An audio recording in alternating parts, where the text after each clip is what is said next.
I'm Destiny. And I'm Noelle. We're from the Healing Project. Today we're going to go over the top 5 warning signs of manipulation in a relationship. I think that there are a lot more people single than in a relationship. And I think one of the biggest reasons for that is people are really tired of being manipulated. Instead of just coming about trying to earn someone's affection and being genuine and honest, people try to control the other person, and it's all done in a really underhanded, sneaky Pete kind of way. You don't even notice it most of the time. And that's the scary part. A lot of these people are so good at it, they don't you don't even realize you're being manipulated until it's too late and you're already attached to that person. I think a lot of times too, depending on your attachment to somebody, they could even be manipulating other people right in front of you and you just don't even really notice it. Yeah. Because to them or to you, they're a great person. You don't think they would do something like that. So when someone else sees through them, you get really mad and defensive. It's like, that can't be the person that you're describing. That can't be the person I know. Nobody gets more defensive than someone who is called out for something they're doing. Like someone who is being manipulative or emotionally abusive towards you, they are going to get the most angry when you tell them that or confront them on it. Oh yeah. And I mean, if someone hasn't done something, they're not going to scream in your face automatically over it, you know? Yeah. They're gonna talk to you about it. That's what the normal thing is to do. Yeah. So first thing on our list, maybe what usually comes first in any relationship is the love bombing phase. Yeah. I think that one happens to a lot more people than they realize because they think someone's just being romantic and sweet to them. And that's what it seems like. But love bombing is an aggressive, just amount of nice things all at one time. Yeah, and it's very fast. It's not like, well, they bought me, a rose for the first month anniversary or something like that. It's flowers every night. It's constantly texting to say I love you or I miss you or you're so beautiful. And it feels good to hear those things, but it is in excess of what any normal person would do in early stages of knowing someone. Yeah, like telling someone you love them at all within the first month of a relationship is not normal. I feel like unless, you've been friends for years beforehand or something, maybe that could be different. But somebody that you've just met should not be telling you they love you. Yeah. Not that they can't care about you, but they don't love you yet. How could somebody, if you stop back, if you stop and take a step back and think about things how well can they know you within a month's time? Yeah. To be talking marriage with you and to be talking about how much they love you and all these things. They can't know that yet. They don't even know who you are. Yeah, they have no idea what you could be hiding. Yeah, exactly. And love bombing sweeps you off your feet. That's the intention behind it. They want you to see this really amazing side of them so that they can use that later on too. You know, they're going to use that in a game where they dote on you and take it away and dote on you and take it away. And it's all a mind game that keeps you baited on them. Go ahead. Sorry, I was going to say, because you see that they can do that stuff, so they have the capability to, so you see them for that, and that's what you want to stay for. Yeah, and how good it feels to have that attention. So when they take it away, it's all you want. And you're trying to figure out, what did I do? What did I do to make this attention go away, to make this behavior change? That's what they want you to do, is be obsessed with it, because now they occupy all of your time, even when they're not there. Yeah. So that's the first one, which actually leads into the second one, which is trauma bonding. It's that cycle, because you are getting traumatized by the constant emotional abuse cycle that is love bombing and then taking it away, which does create a trauma bond that's kind of similar to Stockholm Syndrome. Yeah, yeah. A lot of people fall in love with their attackers. Yeah, and so you keep this, so what they will do is they will do the love bombing phase where they are doting on you and you are the center of their universe and you are so special to them and they want to work with you and they want to, make everything magical and wonderful for you because they love you so much.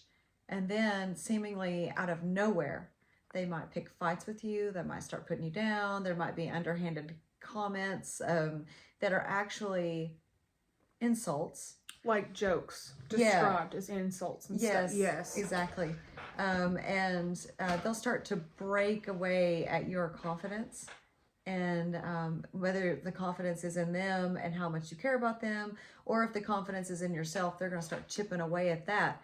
So like I refer to this as like just pulling the rug right out from under your feet, because it makes you fall out of nowhere, and you're totally confused and lost, which is what they want. So your natural reaction after enough of this is to start pulling away. And once they sense that, they'll start the love bombing again. Yep. And it'll just be this constant cycle where you are always in a state of confusion. One of the things that they might do, and this brings us to our third one, talking about the trauma bonding, because it can be a part of that manipulation cycle, is the gaslighting. And I know that you've had a lot of experience with gaslighting. So why don't you explain a little bit more about what that looks like? Gaslighting, to me, is almost like in the same umbrella as manipulation, because the two always go hand in hand. Like, kind of think of them as brother and sister. They're not the exact same, but they're basically the same. Made up of the same things.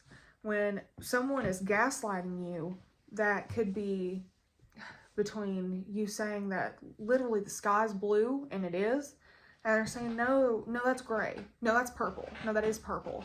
And they just continue, they won't let that go. A more aggressive part of gaslighting is when they're yelling at you, they're fighting with you, they're picking the argument, they're getting the rise out of you, and when they do get that rise out of you, suddenly it's your fault. They didn't do anything to you. They didn't do anything to deserve that. They can't understand why you're in this situation. They didn't say what you said they said. Yeah, they didn't say that. You heard things wrong. You misunderstood it. That's not how they meant to say it. Yeah, like, and it goes on, and it is meant to make you doubt yourself. It is absolutely meant. You might know something is a solid reason to be upset with your partner or whoever this is, and gaslighting will completely make you feel like you've lost your mind, and you haven't. You are completely validated in being upset if somebody is mistreating you, and them telling you constantly they didn't do anything, that they can't. That's gaslighting. It's also victim blaming. Yeah. They're blaming you as the victim, but somehow they're always the victim. And that's not how that works. Yeah, they will always find a way to turn things around on you. And again, I think it's a real sneaky situation, because it's not like they just all of a sudden act this way. They're going to wait till you're really good and attached before you see this side of them. Yeah. Because gaslighting is ugly. And they need you to need them before they show this particular side. Because otherwise, if they couldn't get that bond with you first, you would most likely just be like, well, you're weird and I'm going to go. Yeah. You know, like, I don't need that. But because you have seen this love bombing side of them, because they've established this trauma bond cycle with you, now you constantly revert back in your head, well, they were really good to me before. And they've never done this before. Maybe I just overreacted. Maybe I'm just having a bad date. Maybe they're right. Maybe I am at fault here. I probably shouldn't have come at them like that. You know, like maybe it really was my fault, or maybe I really didn't hear them right, because they've never said anything like that before. So, but they need you to trust them and to love them and to need them, or that part of the cycle doesn't work. And it is so important for them for that to work, because that's how they're going to control you. And all of these things is an emotionally abusive relationship. Abuse doesn't have to be physical for it to still be abuse. And I think that's why it's really important to talk about these things, is that you are still in an abusive relationship, and you need to get out for your safety, for your mental well-being. And a lot of people go through this whole gaslighting and victim blaming stuff, and they never get out of it. They just always believe it's their fault, and they never leave this person who makes them feel like crap about themselves all the time. The other point that you bring up there, these are emotional abuses, but those only rise one direction. Yeah. It will lead to physical abuse eventually in most cases, and it can be very dangerous. And you know something I want to say too is all of this emotional abuse stuff could push you to be a reactive abuser. Yeah. And that's something that not a lot of people talk about either. If someone is doing all this stuff to you and they're treating you horribly, emotionally abusing you, it is completely normal that eventually you become fed up with that or done with it and you retaliate. Mm-hmm. And you end up showing them those same behaviors that they've been showing you. And that doesn't mean that you're a bad person. It doesn't mean that you are a manipulator or a gaslighter or this what they're doing to you. It doesn't mean you are that person. It's just who they've kind of turned you into in this relationship. It's your trauma response to what they're doing to you. Mm-hmm. I think that I've noticed that when it gets to that level, they crank it up a notch. Mm-hmm. Oh, like you're the crazy one. Mm-hmm. And they'll provoke you. So especially in front of witnesses, like if you have friends over for dinner, or if you're out in public, or if you're at a football game, or whatever you're doing where there might be people to witness it, that's when they're going to provoke you into that response. That's when they will send you over the edge. That way everybody can see you're the crazy one. Mm-hmm. And all they did was show up that day and you just attacked them for no reason. That's a lot of times. That's whenever you see the videos on TikTok or Instagram or Facebook or wherever it's gone viral. That's a lot of times where you see those videos where someone is just screaming and losing their mind. And mm-hmm. if you listen to the people talking, a lot of times you can hear if somebody is reacting that way because of what they've been put through. Like if the other person is sitting there recording them and they're going, yep, you know, they're saying all this, well, I didn't do anything, and you're acting crazy, and all this gaslighting, the manipulation, that's typically when they start recording, because that makes them look really good and it makes you look really bad. But they absolutely started that with you. And you don't, people don't see what all of what's happened before. Yeah. And by before, I don't just mean 30 minutes before. I mean like 2 months before, 3 months before, years. Maybe years. Yeah. However long they've been with that person. And I think when they start doing stuff like that, that kind of leads into the next one. Mm-hmm. Yes. The fourth one is isolation, and that helps them isolate you. That's a big one. Especially because a lot of times, like you said earlier, these people find someone who are vulnerable. Mm-hmm. And they prey on that. And so if you already struggle with maybe not having a lot of friends, you're insecure, you don't have the best relationship with maybe your family, they're going to latch onto that and they're going to isolate you from anybody or anything that you do have, whether that's a coworker or, your one good relationship with someone in your family, maybe even your animals. Like they'll isolate you from anyone or anything that could help you or show you what the real outside world looks like when you're not being treated like that. Yeah, and I think this one can be another really sneaky one, because while some people are very aggressive about this and they'll just flat out say you can't talk to your family anymore, by the time you've reached that point, you're probably in physical danger. Yeah. But this will start a little bit slower. It'll start out as people, he or she may try to isolate you through the videos and stuff. Well, look at how, turn other people against you, in other words. Mm-hmm. Look what they've done to me. Look how they talk to me, on and on. Or it could be like them getting in your head. Well, they must not be a very good friend if they're doing X, Y, and Z. Or they said this to you during your shift or whatever. Yeah. I think you had an ex even tell you that no one loved you but him. Yeah. My ex also told me that he tried to tell me even a few times, tried to start rumors that people in my family had said things about me that I know weren't said. I was told one time that you said that I was too pampered when you raised me, so you were trying to do the opposite with and exactly, that was my face. That's what I'm saying. And that's a lot of the ways that they try to isolate you is they're like, well, this person said this about you. Mm-hmm. But you have to really think about, would they say that about you? Or is that person who manipulates you and fights with you all the time and tears you down, they're probably lying. They're probably not being truthful there. They want you for themselves. Mm-hmm. They know that person sees through their crap, so they don't want you around that person because they're going to let you know. The other thing I noticed that he was doing when he got to this isolation phase with you, he would no longer come here. Like, so he wouldn't meet you anywhere where your family, friends, or your support was. So she went to his house every single day and would stay till pretty late at night. And so that was just to create a distance between her and any friends or family or plans that she might have had outside of him. He needed to create that distance so that he really remained her only support. And that's what they need. They need you to need them, and they need to be the only support that you have, because then that makes you easier to control, like a puppet on strings, and they get to be the puppet master. Yeah, when you don't have anybody else. That's the same person who I would cry about not having friends, and he would laugh about it. And then he'd be like, oh, that's just cute. It's not just cute when, you know, you're 20 to anybody wants friends. It doesn't really matter what age you are. You want friends, you need friends. And if you're sitting there crying about not having any, your partner should never be laughing at you over it, you know, or think that's cute. Well, he was a big reason that you didn't have a lot of friends outside of him. Because I was always at his house. Yeah, it's hard to have friends outside of somebody when you don't ever leave their side. And that even would, you know, stretch into not even going out in public. Like, I like to do things like shopping or going for walks and stuff like that. And that's something that, like, I never got to do because he didn't want to go out. He didn't want to go see people. He didn't want to do this or that. Even, you know, his own family functions that I would want to go to, he didn't want to go and be around those people.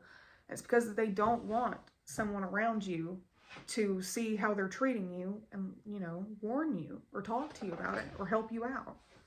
Yeah, they really need to be they need to be your sole person. They want you to be obsessed with them. Yeah. It's kind of sad, but when you get isolated like that, that's when you're truly getting into some physical danger. It's a really, really scary place to be. Ideally, you would get out of a relationship before then, but I understand and empathize with people who don't. Because I've been on the receiving end of this also, and I know what it does to you to be trapped in that relationship and love someone that much. You really don't want to see what's right in front of you. You know, and a lot of people have extra things in their life that complicates leaving a relationship like this, like kids. Yeah. Once you have kids, a lot of people, they don't want to leave. They want to try and have that family. Because I'm going to tell you, when you leave and you've got kids, that behavior upticks exponentially. It gets worse. Yeah. I mean, especially if you're a strong, independent person and they're losing that control on you, they're going to lose their patience. Eventually, they're going to start messing up. They're going to start being more aggressive. They're going to start maybe even showing themselves in front of other people acting like that, which, you know, at least other people see it. Yeah. But it's like they get to a point where they're so blinded by their rage and their need to control and manipulate and, you know, isolate you that they kind of don't realize how insane they're acting in front of everybody else. Yeah, it took a while for your ex to drop his guard enough for people to start seeing who he really was. And I know you didn't want to see it for a long time, but like as soon as people started to figure out who he was, he quit coming around. Yep. Because he was like, oh, well, they figured me out, so I can't be around them anymore. People finally showing who they are. You know, I don't know if you remember, I had an ex back when you were a little girl, though. And he did finally, like, he went through these steps. And now in retrospect, I can look back at it and I can be like, wow, there really was a lot of love bombing. He wrote songs for me, played his guitar. He took me caving. He took me on all these exciting, awesome adventures and was so doting and caring and gentle. And then out of nowhere, he'd pick a fight because, oh, you're cheating on me. You're flirting with someone. Why are you dressed like that? Da, da, da, da, da. You know, I was in this constant cycle, you know, and then I would confront him. He'd be like, well, that's not what I said. You know, it was like, I can look back and see all of this all the way up to the point where he finally started showing his butt in front of other people. Yeah. You know, like, and other people could see, like my parents could finally see, like, wow, mean, he's kind of mean. Yeah. You know? And he did get pretty mean there for a while. And I was very isolated. I really, other than having you with me all the time, everything was about him. Yeah. Because if I wasn't with him, then he would accuse me of cheating. Yeah. And that includes at work. I couldn't even go work without getting a million text messages wanting to know who I'm talking to. You know, that's a lot of projection too. Like usually when they're doing that, that's because they're the guilty party and they've done that to you already. They've cheated on you or they've betrayed you in some way. So they kind of have it in their mind like, well, if I'm doing this, she's probably doing this. So they kind of put it on to you and make it your fault. The making it your fault, that really ties into the fifth one. Yeah, it does. The total lack of accountability or avoidance of responsibility. They make everything your fault. That's also, goes with the gaslighting and the victim blaming, I feel like, too. All of this, I feel like, I feel like emotional abuse would maybe be the umbrella. And these are all the things that kind of fall under it, that they do. These are your glaring red flags and flashing neon lights. Yeah. The ones we don't want to see. It's not a carnival, okay? Yeah. It's really a warning sign. I know that one of my exes, when I met him, he was still living at home. And there was always an excuse, always a reason why he couldn't make more than just minimum wage at a part-time job. There's always a reason, and it's never their own reason. Like, it's never their own fault that they are where they are in life. It's always someone else. Every ex-girlfriend I've ever had has cheated on me, or I don't know, I've heard a full gamut of different excuses, but it always places the blame somewhere else. And they never will say, well, I'm in this place in my life because I did this. Yeah, because I chose not to go to school, or I chose not to take work seriously, or, like my ex, we used to work together, and, it was not a very, super strict workplace. You had a 15-minute time after your scheduled time to get there before you even considered late. And then you, on top of that, had 6 chances to be late before you were even terminated. So, I feel like that's pretty fair. And he would come in late every single day. And it's not like when you've been working somewhere for 3 years, you know how far away you are. You know how long it's going to take you to get there. You know that you work the same schedule. You know when to leave your house. Everybody oversleeps, but to be late every day and then say, oh, well, this company just treats me horribly and they're so mean to me and that's why I don't make more than $12 an hour. That's why I'm not in management and da-da-da-da. That's not true. You have to work hard to get to those places. And if they are always diverting the blame onto someone else, pay attention to that, because they are never going to take accountability when it comes to any problem in your relationship. Like, he even told me, in a relationship, no matter what the problem is, it's always 50-50 blame. But then, which is not true. No, that's not true at all. That's not true. He would tell me that, and then it would still be my fault. He didn't do anything. They always, they're always the ones who are the victims of you. Oh my God. Some things that come to mind for me are like situations where they would be, well, I've tried to work with you, but you are X, Y, and Z. Yeah. You are being difficult. You won't hear me out. You're just blaming me for all the stuff that I didn't do. Like, there's always, they always find a way to twist this back around on you. They will not take accountability. And if you think about like what the next 40 years of your life could look like being married to someone, or longer, depending on how old you are, maybe it's 60 years of your life, being with someone who's constantly playing this game with you, it's not sustainable. It's just not. And unfortunately, eventually, all of this can lead not just to physical abuse, but to cheating, because they're going to get bored. After you become their punching bag long enough, they're going to get bored of you.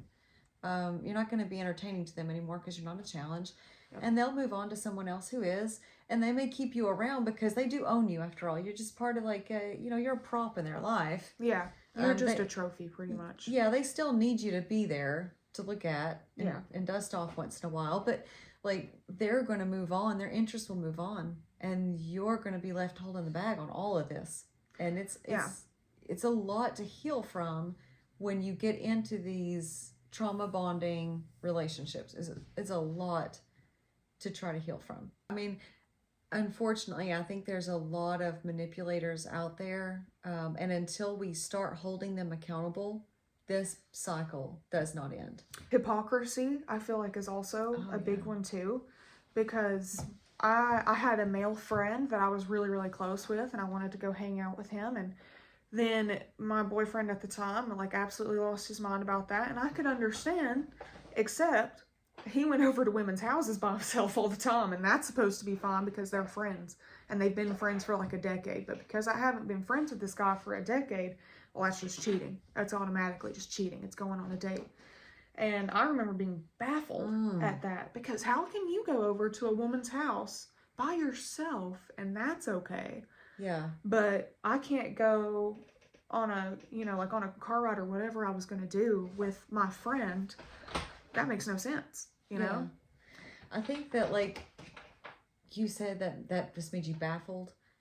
I think that is the predominant response you have during these relationships. Yeah. You are confused all the time. Yeah. And I'm going to tell you, like, if you ever wonder, am I being manipulated or am I not? If you have to ask that question, you probably are. Yeah. You shouldn't be doubting yourself. Yeah. You shouldn't be. If you walk away from that person always confused, or you walk away from that person feeling less of a person yourself, your self-esteem starts to crumble. You start to notice your friendships are getting in the distance. You're not seeing your family very much. If you walk away and you're always asking the question, why does something just not feel right about this? Why am I sadder now than I've ever been? Mm-hmm.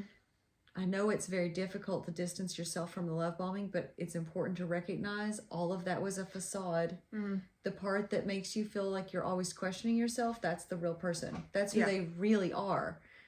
So if you are in that spot where you're always asking, then that's when you check out. You need to get out of that.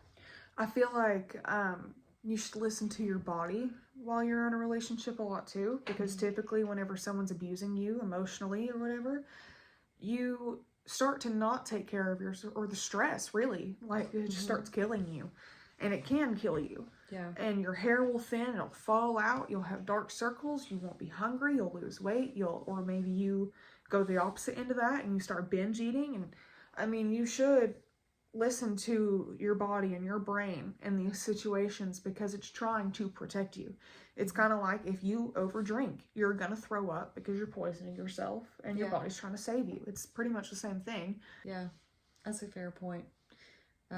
When you're laying awake at night trying to figure your relationship out, when it's stealing hours of sleep, it's not a real good relationship for you. When you can't have a good time doing something because you're waiting for them to text you back, or you can't go out with them without them causing some sort of argument, and you're sitting there doing, and then while your friends are sitting here talking, and you can't even enjoy that because it's just some argument they've picked, that's not a healthy or normal relationship to be in. Yeah. It doesn't really matter how often they tell you, like, something my ex would say to me a lot is, this is normal, and couples fight like this all the time, and I've heard people fight way worse. It's not like we're trying to kill each other or throwing things at each other's head.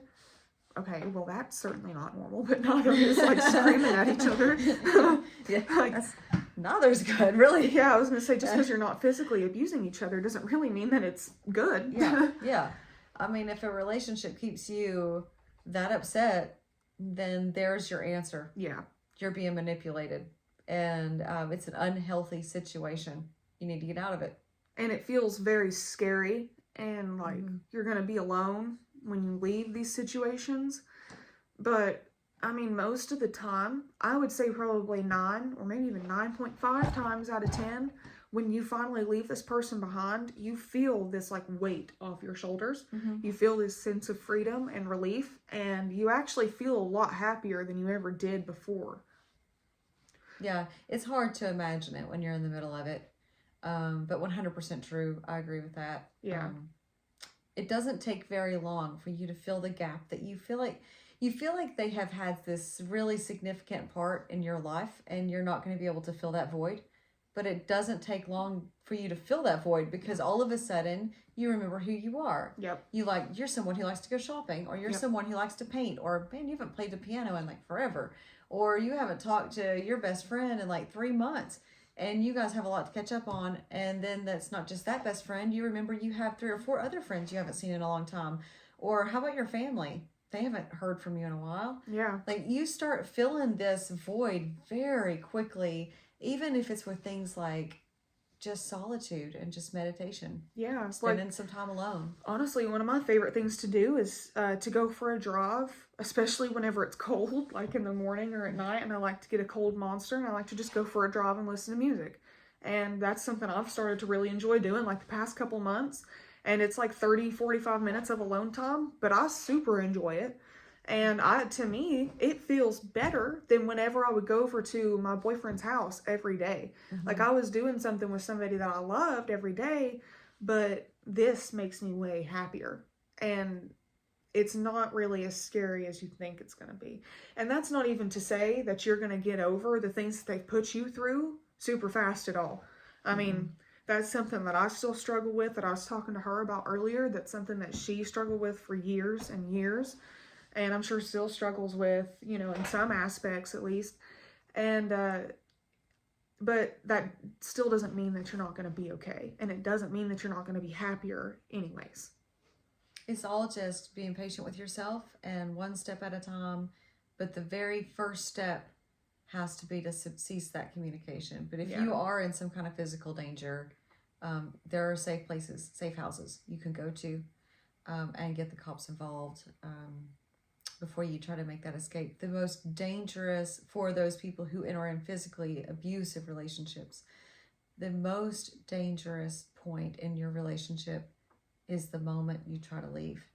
Absolutely. That's when things go wrong. So when you get ready to do that, if you can have a cop pick you up at your house or something along those lines, so that they cannot hurt you. There's safe houses too, and they'll pick you up at discreet places. Once you recognize all of this manipulation, I guess the last thing to really talk about is, what do you do? Ideally, you recognize these things early, and then you break it off right away. There's a lot of people that do not get a second date with me. Yeah. Because I'm like, there's some people that don't get a first date because in the context of our conversation, one of the first things they'll say is, I'm sorry that I'm bothering you. That is such a manipulative statement, and you're begging me to validate you. I'm not going to do that. No. You're going to have to validate yourself. And if I'm responding to you, then why would you try to say that I'm bothering you? Like, to me, look at things and say, does this make sense? Is this really rational behavior? Yeah. If you're having a conversation with someone and then they come out with, well, I'm sorry I'm bothering you. I won't bother you anymore. I'm not going to beg you to talk to me. Like, that doesn't even make sense that you said that. Yeah, no, that's so weird. It's so weird that they try to manipulate that way. So those people, it's like not even a first date. And I think knowing your worth is so important. Like, know that you deserve better than this nonsense. Yeah, it's not your responsibility, and you don't deserve to have to teach somebody how to be in a relationship. No. If they're going to be in a relationship, there's a lot of things in a relationship that are common sense. I'm not saying you can't learn together and grow together. I feel like that's a pretty normal and healthy thing to do. But it's not your responsibility to tell someone, I would like flowers, or I would like to celebrate anniversaries, or I would like it if you complimented me, or something like. There's a lot of things that they should be doing that you don't have to teach them. Because it does just come naturally that whenever a man loves a woman, he wants to do those things. Yeah. He will want to do so, and it may not be flowers. Maybe he doesn't like flowers, or you don't like flowers. Maybe it's not that, but maybe he surprises you with a picnic in the park. Yeah. Or a walk to the waterfalls. Or, it could be any number of things. Yeah, and it doesn't have to cost money. Yeah, it doesn't have to cost money. There could be little things about yourself that you like a lot, or like little things that you're super interested in that they take note of and pay attention to, that they could do for you. Or, a love letter is free.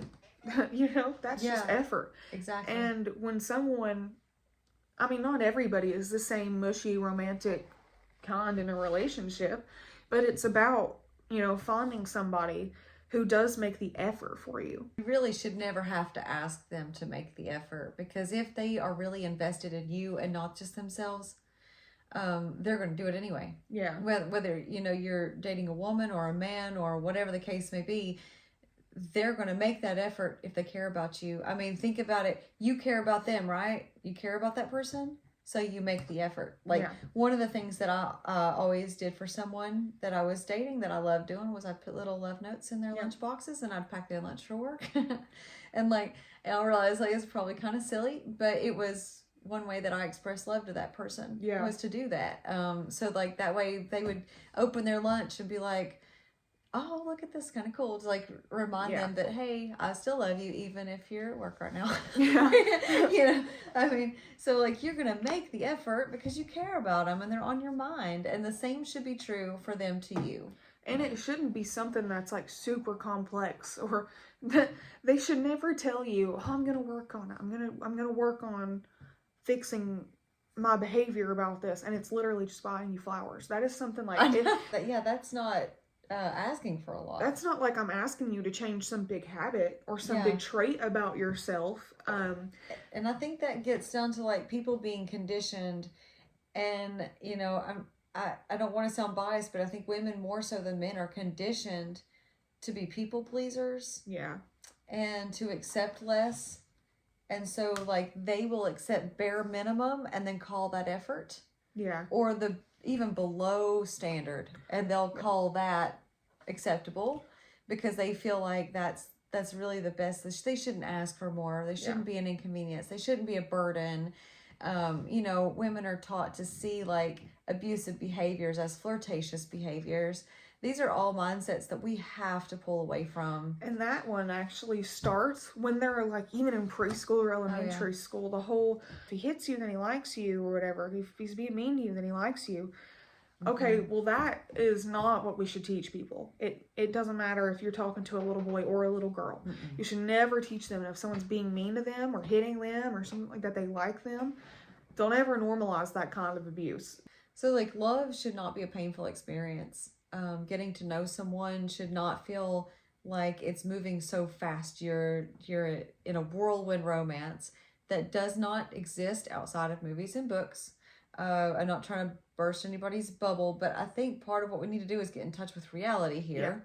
Yeah. And that's social media. That's, I feel like, has gotten really bad about that. Oh, yeah. People see all over TikTok or Pinterest or Facebook, anywhere, just all these couple TikToks and videos and all this stuff. And they're like, oh man, I really want that. And it's like people want that stuff so badly. They don't even really think for a second, like, that's probably just for the video. Not all those relationships are like that all the time. I can list 3 couples off the top of my head that I have personally seen post amazing pictures, couple pictures together, and the love of my life and all of this, and then file for divorce or break up like within a week.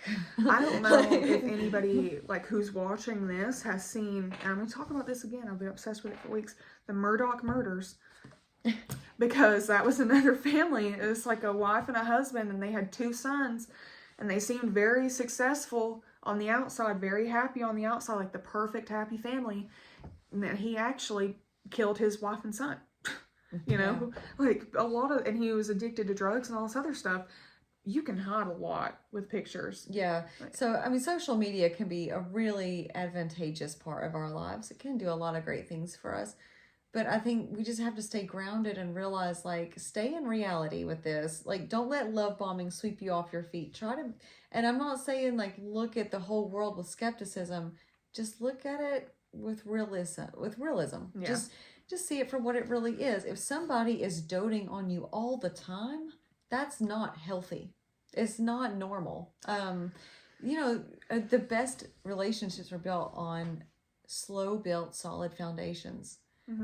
Take your time to get to know someone before you drop the L word out there, or before you do anything physical. Yeah, just take your time. I mean, what is the rush? Take your time. I think controlling behavior, I was thinking about, people love bombing you and stuff. And a situation that came to mind was, hearing someone get FaceTimed by their boyfriend of like 1 week. And they're like, you're not at work, so I figured I would just call and see your pretty face and see what you're doing. They didn't call to see your pretty face. Yeah, you got to watch those little comments like that. Yeah. That's why I say stay in the real world with it. Don't let yourself get so swept up that you make excuses for them, because once you get in that loop, that's where you stay until one day you finally are able to walk out, we hope, with your health and sanity intact. Yeah. But it takes years to recover from this trauma bonding stuff. It's not easy, and it is done with malicious intent on their part. It's not like they just fell into this. Don't make excuses for them. Someone who, why do they notice that you're not at work? Yeah. That was the first question that would have come out of my mouth. It's not what came out of her mouth, but that's what I would have thought. That would have been my first thought, was like, how do you know I'm not at work, and why do you care? You know, like, why are you timing my work schedule? What's wrong? Yeah, like, that's super to me, weird. that's a huge red flag of somebody who's known you a week already knows your work schedule. And then it's calling you immediately, like... Yeah, if you're not there. Yeah, that's why does he know that you're not there? That's weird. That's controlling behavior. That is what leads into that isolation, where they don't want you hanging out with your family or your friends doing stuff. You should only be at work or with them. And honestly, I think if they had it their way a lot, you wouldn't even go to work. Yeah, and a lot of these relationships do get to that point where the husband or the wife or whoever it is you're with, they end up being a stay-at-home person, and they'll it'll be under the guise of like, oh, we'll just take care of the kids, or because I want to do this for you, I want to be the one that supports you. It'll be under a totally different guise, but once they've got you at home without even so much as a job, you are totally dependent. You are isolated. You are dependent. You can't even buy a loaf of bread without their help. That's like my dad and stepmom. She's not allowed to have a job. She's not allowed to leave the house without them. Not even to go get mail and stuff, That's not normal. That's no kind of life. No. That's not quality. I don't care how much you love somebody. Yeah, it's not worth it. No matter how much you love somebody, that's not worth it. To take away all your freedoms, you're a person with your own rights and freedom and independence and stuff, and you should be able to use that. You should be able to go out with your friends, go out with your family, go on a vacation, something like that, without them freaking out and being like, you're cheating on me and you can't go. And insecurity to me is one of the biggest red flags too.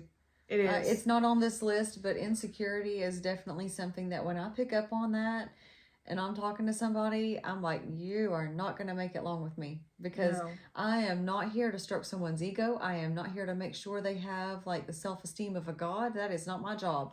And it's okay to be kind of, everybody has their own little insecurities. Oh, sure. But it should never be like that. Like, it should never be, I'm trying to think of like some common things. It shouldn't be placed on me to make sure that they feel good about themselves. That's not my job. And it's just kind of, I never think of it as my responsibility to make someone feel secure in their day. Yeah. Now, secure in the relationship, sure. Yeah. But not secure about themselves. And there's a huge difference. Yeah, and that security in the relationship, a lot of people, like, they get too extreme for that, and it's all they ever worry about.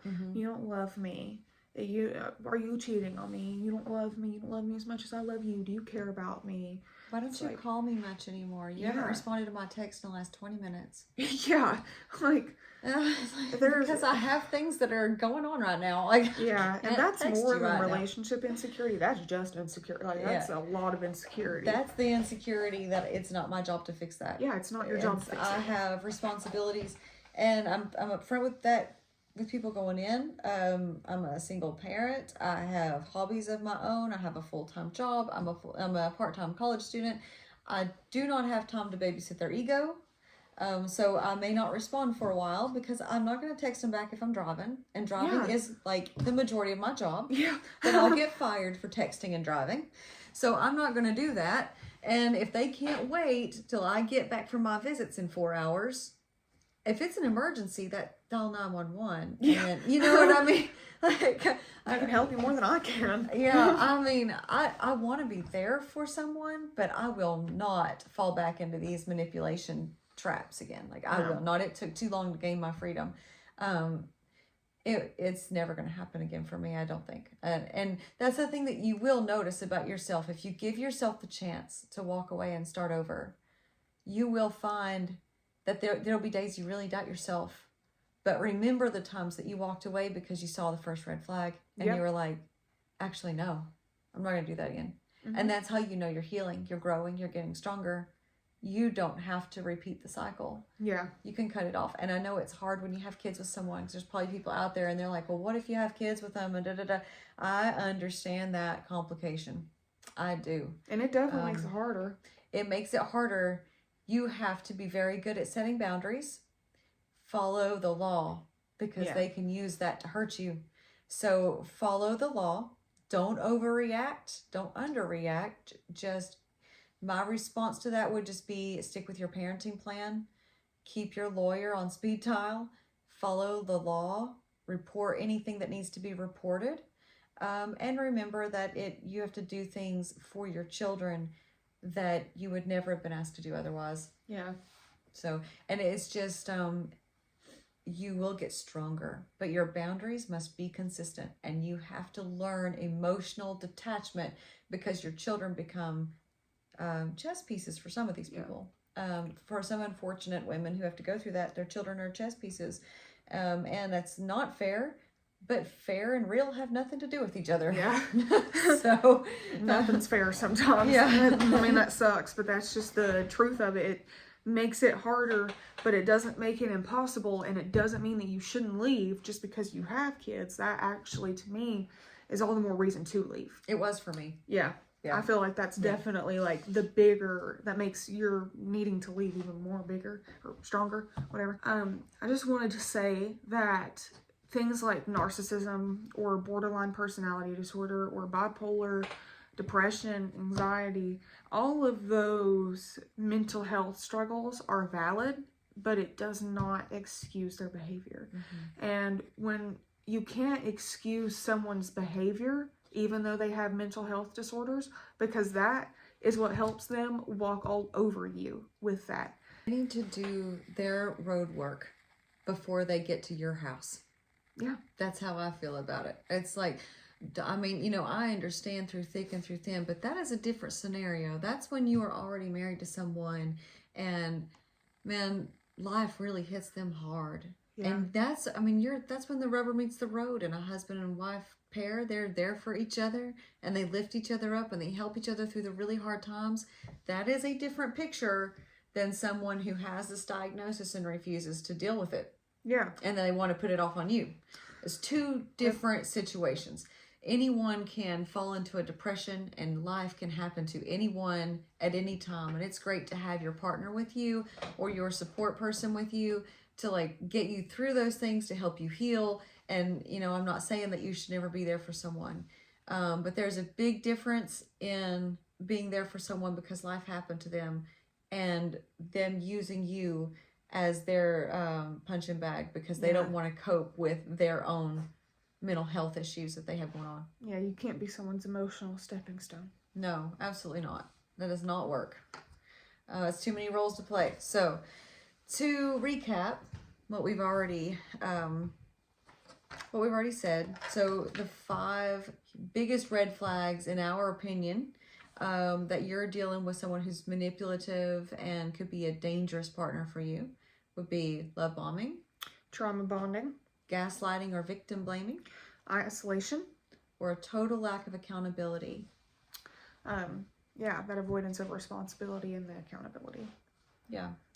So if you are in a dangerous situation, we want to encourage you to get out as safely as possible and rebuild your life. And if you're not in any dangerous situation, but you recognize these in your own life, get out. Leave.